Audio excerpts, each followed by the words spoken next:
नमस्कार साथियों, आप सभी का स्वागत है BHU कॉन्सेप्ट के YouTube चैनल पर। अगर अभी तक आप चैनल को सब्सक्राइब नहीं किए हैं तो कर लीजिए। नेक्स्ट वीडियो के लिए बेल आइकन को प्रेस कर लीजिए।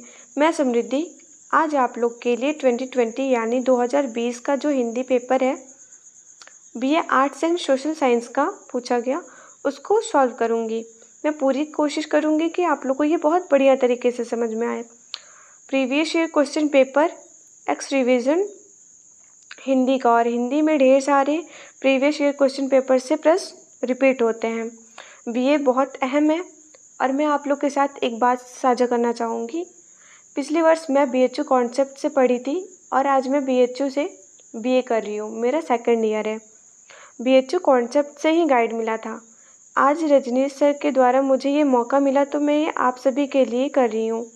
वीडियो को ज़रूर लाइक कीजिए। चलिए चलते हैं आज के पहले सवाल पर। सवाल है, हिंदी साहित्य के प्रारंभिक काल के लिए आचार्य रामचंद्र शुक्ल द्वारा प्रदत्त नाम है। तो जैसा आप लोग देख रहे हैं उत्तर में दिया हुआ है B वीरगाथा काल। आदिकाल हजारी प्रसाद द्विवेदी ने कहा है। वीरगाथा काल आचार्य रामचंद्र शुक्ल ने कहा है। चारण काल जो है वो ग्रियर्सन ने कहा है। सिद्ध सामंत काल जो है वो राहुल संकृत्यान ने कहा है। तो प्रश्न संख्या 2 देख लेते हैं हम लोग। बिहारी लाल किस युग के कवि हैं? तो बिहारी लाल जो है वो रीतिकाल के कवि हैं। प्रश्न संख्या 3 देख लेते हैं। पृथ्वीराज रासो किसकी रचना है? पृथ्वीराज रासो जो है वो चंद्रबरदाई की है। ये हिंदी का पहला महाकाव्य है। पृथ्वीराज रासो जो है वो हिंदी का पहला महाकाव्य है। प्रश्न संख्या 4 देख लेते हैं। विनय पत्रिका किसकी रचना है? तो ये जो विनय पत्रिका है वो तुलसीदास की है। 5वां है, इनमें से कौन भक्ति काल का कवि नहीं है? विकल्प में दिया हुआ है रामचरित उपाध्याय, कुंभन दास, नंददास, हित हरिवंश। तो इसमें जो सही होगा वो होगा रामचरित उपाध्याय, क्योंकि कुंभन दास, नंददास जो है वो अष्टछाप के कवि है। हित हरिवंश जो है वो राधा बल्लभ संप्रदाय के हैं, मतलब ये भक्ति काल के हैं।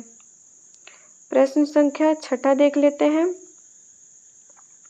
प्रिय प्रवास किसकी रचना है? प्रियानंद, अयोध्या सिंह उपाध्याय हरिऔध, जगन्नाथ दास रत्नाकर, मैथिली शरण गुप्त। तो इसमें जो सही होगा वो होगा अयोध्या सिंह उपाध्याय हरिऔध। प्रश्न संख्या 7 देख लेते हैं। हिंदी प्रदीप के संपादक कौन थे? 4 विकल्प दिया हुआ है। भारतेंदु हरिश्चंद्र, राधा कृष्ण दास, अंबिका प्रसाद दास, बालकृष्ण भट्ट। तो इसमें जो सही होगा वो होगा बालकृष्ण भट्ट। प्रश्न संख्या 8 देख लेते हैं। इनमें से प्रेमचंद किस उपन्यास के लेखक हैं? तो इसमें जो प्रेमचंद हैं उनका प्रेमचंद के उपन्यास जो है वो है सेवा सदन, क्योंकि तितली, कंकाल, इरावती ये जो है वो है जयशंकर प्रसाद जी की। प्रश्न संख्या 9 देख लेते हैं। इनमें से कौन भारतेंदु युग का लेखक नहीं है? 4 विकल्प दिए हुए हैं। प्रताप नारायण मिश्र, लाला श्रीनिवास दास, श्याम सुंदर दास, बालकृष्ण भट्ट। तो इसमें जो सही होगा वो होगा श्याम सुंदर दास। प्रश्न संख्या 10 देख लेते हैं। इनमें से इंसा अल्लाह खां की रचना कौन सी है? तो इंसा अल्लाह खान की जो रचना है वो है रानी केतकी की कहानी। ये 2016 से आ रहा है और देखिए आज 2020 में भी आ गया है। प्रश्न संख्या 11 देख लेते हैं। साकेत किसकी रचना है? जैसा कि आप सभी जानते होंगे बहुत सरल प्रश्न है, मैथिली शरण गुप्त जी का है साकेत। प्रश्न संख्या 12 देख लेते हैं हम लोग। इनमें से कौन छायावाद का कवि नहीं है? वो है मुक्तिबोध। मुक्तिबोध जो है वो छायावाद के कवि नहीं है। प्रश्न संख्या 13 देख लेते हैं। कबीरदास की साखी में किस छंद का प्रयोग हुआ है? तो इनकी जो है वो है दोहा। प्रश्न संख्या 14 देख लेते हैं। भक्तमाल किसकी रचना है? प्रियदास, रसिक बिहारी, नाभादास, नंददास। तो इसमें जो सही होगा वो होगा नाबादास। प्रश्न संख्या 5वां है, मैला आंचल उपन्यास के लेखक हैं, तो इसमें जो सही होगा वो होगा फणीश्वर नाथ रेणु। नेक्स्ट क्वेश्चन 16वां, इनमें से कौन सा शब्द हवा का पर्यायवाची नहीं है? 17वां, इनमें से मौन शब्द का विलोम क्या होगा? मुखर। मुखर होगा answer number D. Next question 18वां देख लेते हैं, आवश्यकता से अधिक धन का त्याग इस अर्थ के लिए ठीक शब्द क्या है? तो इस के लिए अपरिग्रह ये सही होगा। नेक्स्ट क्वेश्चन देख लेते हैं 19वां, प्रारंभ से अंत तक इस अर्थ के लिए सटीक शब्द क्या है? तो इसके लिए क्या होगा? आद्योपांत। आद्योपांत जो होगा वो सही होगा।